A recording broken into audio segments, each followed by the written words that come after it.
Olá, boa tarde. Nesta semana em que comemoramos a Revolução de Abril, olhamos hoje com José Leitão a necessidade de uma atitude que não remeta a conquista da liberdade a uma simples página da história. É uma conversa já a seguir à atualidade religiosa, hoje com destaque para a Semana do Papa. Cari fratelli e sorelle, buongiorno.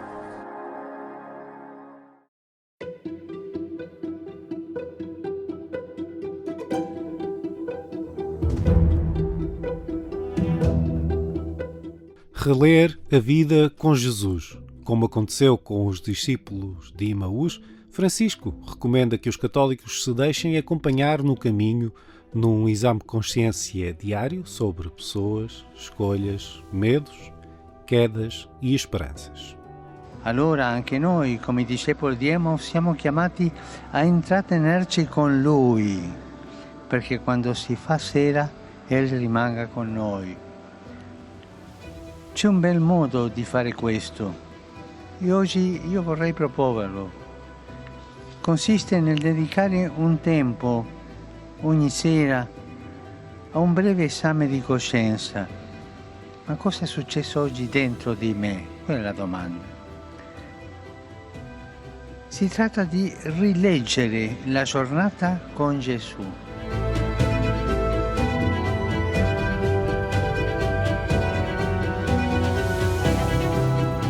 Francisco regressa ao coração da Europa esta sexta-feira para uma viagem de 3 dias a Budapeste.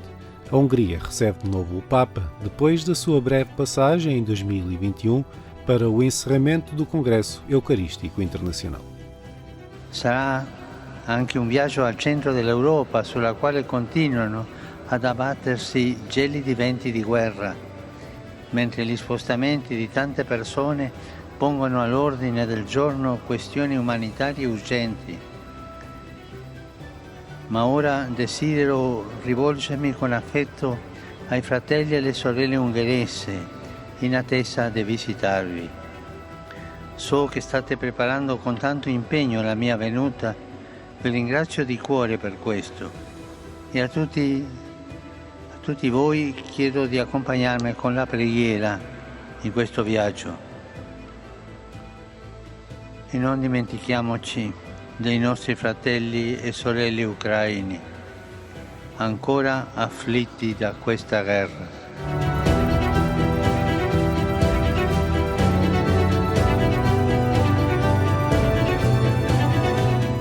O Papa Francisco recebeu no Vaticano o presidente da Câmara Municipal de Lisboa, Carlos Moedas, e mostrou-se grato a todos os que trabalham na Jornada Mundial da Juventude. Um gesto que marcou o início da contagem decrescente dos últimos 100 dias até o encontro de agosto. Quiero saludarlos a ustedes, lisboetas, que están trabajando tanto para preparar este encuentro de la juventud. Estoy contento de volver a Lisboa, a Portugal. Estoy contento por lo que están haciendo. Y perdónenme del lío que se les va a armar entre ustedes. Gracias por ser acogedores. Gracias por poner ilusión en esta apertura del corazón. Les deseo lo mejor. Que Dios los bendiga en serio. Y les dé fuerza para seguir adelante. Y gracias por todo este trabajo. Que Dios los bendiga. E non dimenticatevi di pregare per me. Arrivederci.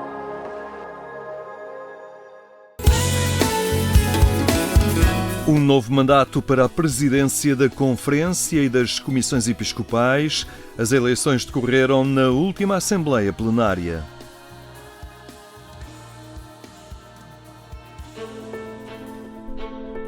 É o segundo mandato como presidente da Conferência Episcopal Portuguesa.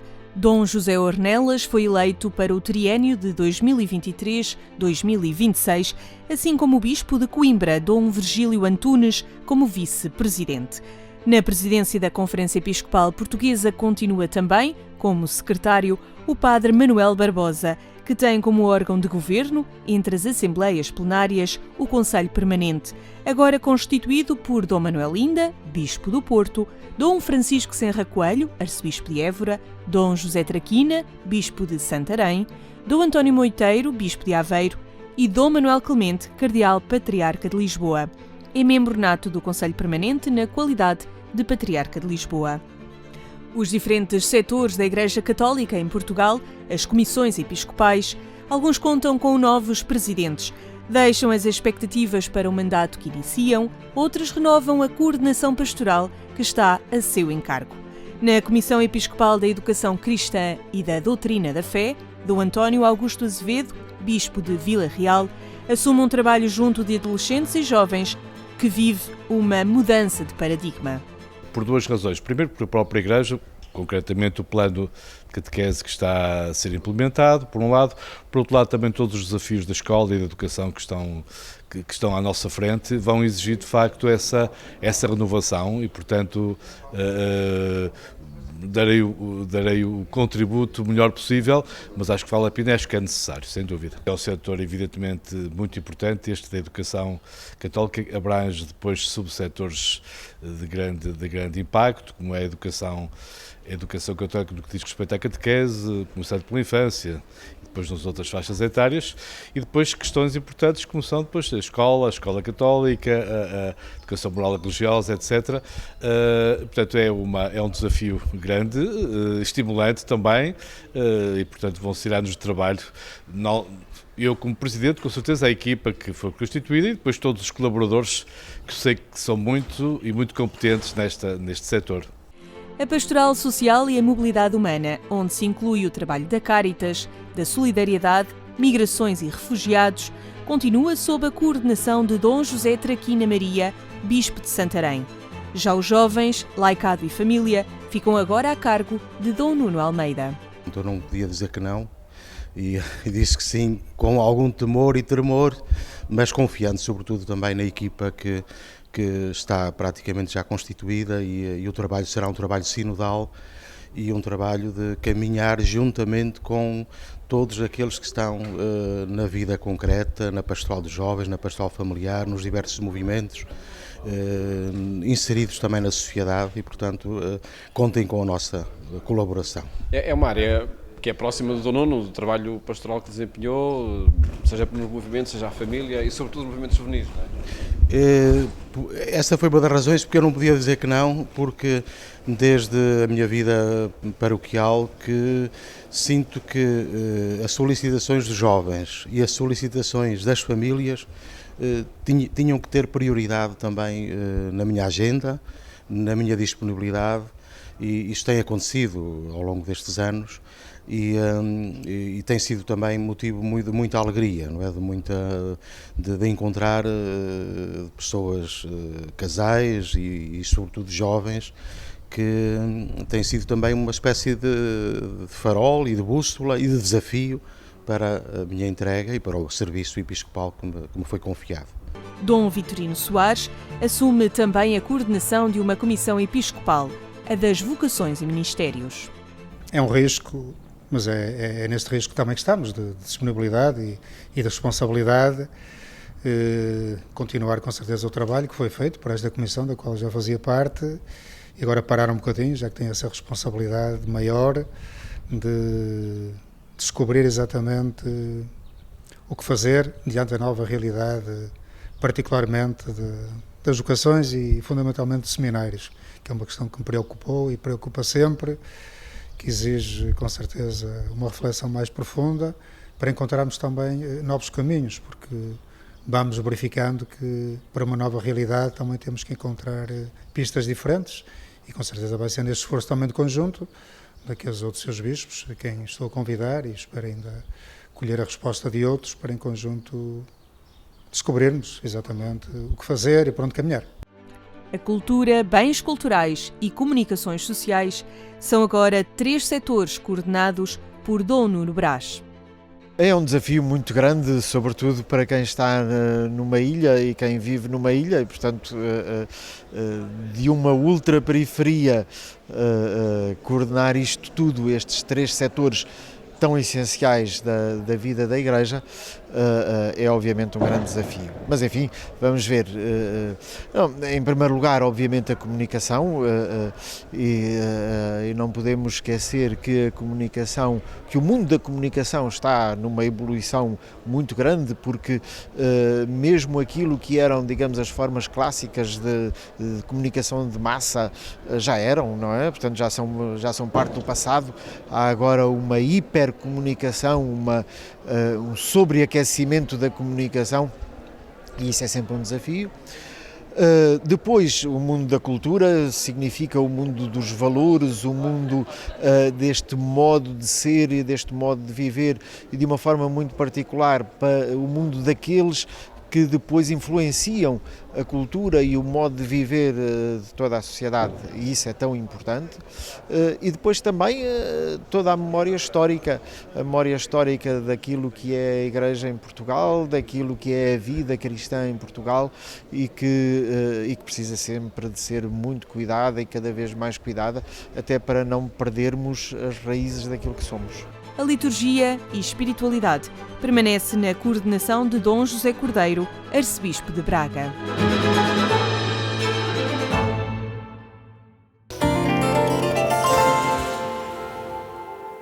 Agência.eclésia.pt é o portal informativo onde encontra os temas da atualidade religiosa na Igreja Católica. Hoje temos entre nós José Leitão, é o presidente da direção do Centro de Reflexão Cristã. Em semana comemorativa do 25 de Abril e nas vésperas das conferências de maio, vale a pena olhar a exigência da liberdade e o desafio também cristão de cidadania e de construção do bem comum. Boa tarde, José Leitão. Obrigado por estar aqui entre nós. Portugal voltou a comemorar Abril, 49 anos desta conquista democrática, mas a esta distância e também em vésperas da data redonda dos 50 anos, há ainda muito caminho a fazer. Há sempre muito caminho a fazer, se nós não... Efetivamente, há muitas promessas do 25 de Abril que foram concretizadas. Nós, embora tenham que ser sempre avivadas, digamos assim, eu estou a pensar, por exemplo, na democracia, a descolonização, houve a democracia. Naturalmente que em termos de desenvolvimento do país há sempre grandes desafios novos, com o contexto internacional, nomeadamente, neste momento, marcado pela guerra, anteriormente pelo Covid. E efetivamente há muito a fazer para construir uma sociedade mais justa, mais igualitária e mais fraterna, naturalmente. A democracia é uma conquista, mas é algo que é preciso nutrir, alimentar e não tê-la como um dado adquirido. Prova disso é alguns riscos ou alguns vultos mais tenebrosos que começam também a surgir no horizonte e que são ameaças a esta democracia. A democracia não está, nada está definitivamente adquirido. Nós temos a experiência histórica disso a nível nacional e internacional. E, portanto, a democracia tem que ser uma construção permanente dos democratas. É evidente que há as instituições também oferecem alguma garantia, digamos assim, de durabilidade, mas é importante também que, através da participação cívica, da mobilização cidadã, efetivamente, essa democracia seja avivada, digamos assim, e portanto, nada se constrói sem essas permanentes formas de intervenção dos cidadãos na vida pública, uma atenção muito grande e, sobretudo, portanto, uma grande vigilância para não se deixarem enganar porque efetivamente é preciso saber distinguir o trigo e o joio. Quem está também quase a assinalar 50 anos é o Centro de Reflexão Cristã. Tem sido também nestas quase 5 décadas uma ponte muito ativa entre os cristãos, a realidade social, política, esta construção de bem comum, e continua a sê-lo. É essencial também as nossas comunidades cristãs pensarem além do âmbito, digamos, paroquial, pensar que o bem comum é uma realidade a construir à escala de todo o mundo, de todo o país. Eu penso que sim, nós, aliás, pensamos que sim. É por isso que, nomeadamente para as conferências de maio deste ano, tivemos uma preocupação. Tivemos uma preocupação que é uma preocupação também de pedagogia e de partilha. Chamar a atenção para 4 cristãos, 4 católicos, que efetivamente tiveram respostas muito importantes face aos desafios com que se confrontaram. É por isso que intitulamos o conjunto das conferências Fé Cristã, Profecia e Cidadania. 4 legados para o século XXI. E de que é que vamos falar? Vamos falar de Aristides Sousa Mendes. Aristides Sousa Mendes, que teve realmente aquela marca de sobrepor a consciência cristã a orientações que marginalizavam e que deixavam desprotegidas milhares de pessoas. O problema da concessão dos vistos às pessoas que pretendiam vir para Portugal que eram perseguidas já pelas forças hitlerianas e que queriam salvar a sua vida e havia orientações restritivas. E ele, tendo uma família numerosa, portanto, hesitou naturalmente, mas depois de um momento de reflexão, sobrepôs a sua consciência cristã àquilo que disse a sua conveniência pessoal e familiar. Eu penso que o Papa Francisco, aliás, no Dia da Consciência, tem chamado a atenção para a importância do testemunho de Aristides Sousa Mendes. Depois há pessoas mais próximas de nós, com quem nós convivemos diretamente, que aqui foram entrevistadas, como a Maria Lourdes Pintacilgo, o Alfredo Bruta Costa, a Manuela Silva, que cada um, de sua maneira e de sua forma, também tiveram uma preocupação de responder a desafios muito concretos. De uma forma muito sintética, a Maria Lourdes Pintacilgo teve sempre uma ideia do empoderamento das mulheres.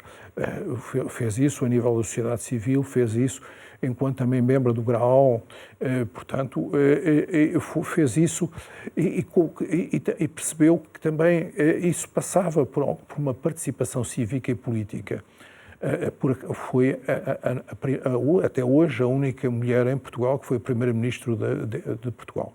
É importante também esta atitude destes 4 legados que referiu, que pensaram além do seu próprio interesse pessoal, é algo a inspirar também, nomeadamente a realidade política de hoje em dia, que tanta descrença gera por vezes nos portugueses. Acontece isso um pouco, por vezes onde os interesses partidários parecem estar à frente dos interesses do bem comum.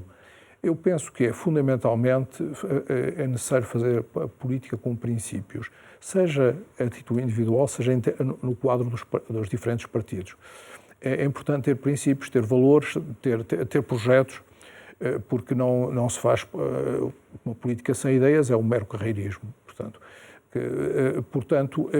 é importante e nessa medida, portanto, estes legados, nomeadamente Pintacilgo, o Alfredo Bruta Costa, a Manuela Silva, à sua forma, são também muito inspiradores. Teve uma experiência de participação política e governativa também durante algum tempo. Como é que olha hoje a realidade, o panorama que vivemos, marcado por alguma contestação nestes últimos tempos? Que leitura vai fazendo também dos princípios presentes ou não na realidade política? Eu penso que eu tenho uma visão positiva da realidade portuguesa e da realidade política portuguesa. Eu penso que que é preciso perceber que, para além da espuma dos dias, há aspectos muito importantes que estão vivos e que estão... efetivamente, há desde logo uma grande vontade de participação dos cidadãos na defesa da democracia. Quem ontem assistiu às comemorações do 25 de Abril, um pouco por todo o país, devo dizer que senti uma participação acrescida relativamente a anos anteriores. E com a participação de gente de todas as idades, e nomeadamente muitos jovens de volta de menos de 30 anos. Portanto, eu penso que há um dado muito importante. Por outro lado, eu penso que se efetivamente há elementos perigosos no sistema político atual, as formas de populismo que efetivamente não são em Portugal, infelizmente desde a Europa aos Estados Unidos, ao Brasil. Mas normalmente estas formas de populismo andam associadas à inoperância da forma tradicional de governar. Não automaticamente. Elas têm uma dinâmica própria, portanto, isto quer dizer, aliás, alguns dos seus temas isso está provado, inclusive por estudos. Por exemplo, os países que mais, por exemplo, para dar um exemplo, os países que são mais receosos da imigração são aqueles que não têm imigrantes. Por exemplo, há vários estudos que mostram. Portanto, o populismo alimenta-se dos seus próprios cenários. Hoje também há um desafio novo para a democracia, que são as redes sociais. A quantidade de notícias falsas que circulam, de meias-verdades, introduzem fatores muito complexos ao nível da democracia. E é importante, portanto, ter presente outros meios de comunicação, a imprensa escrita continua a ser muito importante, embora hoje, com as dificuldades que enfrenta, e como aliás se viu em países como os Estados Unidos mesmo, democracias que também, em que efetivamente nós temos que olhar em volta, e não é por acaso que em países muito diferentes realmente esses processos se manifestam. Mas eu como dizia, portanto, havendo uma grande vontade de participar, havendo cidadãos conscientes, eu penso que efetivamente... É importante que os jovens também estejam lá. Naturalmente, comecei por referir isso, e foi com muito agrado que vi, por exemplo, nas comemorações populares de 25 de Abril, uma grande participação de jovens. Muito bem, e vamos esperar e contar com eles também nas conferências de maio do Centro de Reflexão Cristã. Sim, aliás, também a nossa ideia é também, e nomeadamente agora que há uma grande sensibilização dos jovens para a necessidade de pensar os valores cristãos, refletir o que é ser cristão hoje, né? Pensamos que figuras como Aristides de Sousa Mendes, a Maria dos Pinto da Silva, o Alfredo Bruta Costa e a Manuela Silva, é bom partilhar e dar a conhecer a importância do que fizeram. São figuras de grande valor e que são cristãos que realmente deixaram marcas muito profundas e que não podem ser ignoradas. Muito bem, José Leitão, muito obrigado pela sua presença hoje aqui no programa Eclésia. Nós ficamos por aqui. Obrigado por ter estado connosco. Tenha então uma muito boa tarde e até amanhã, se Deus quiser.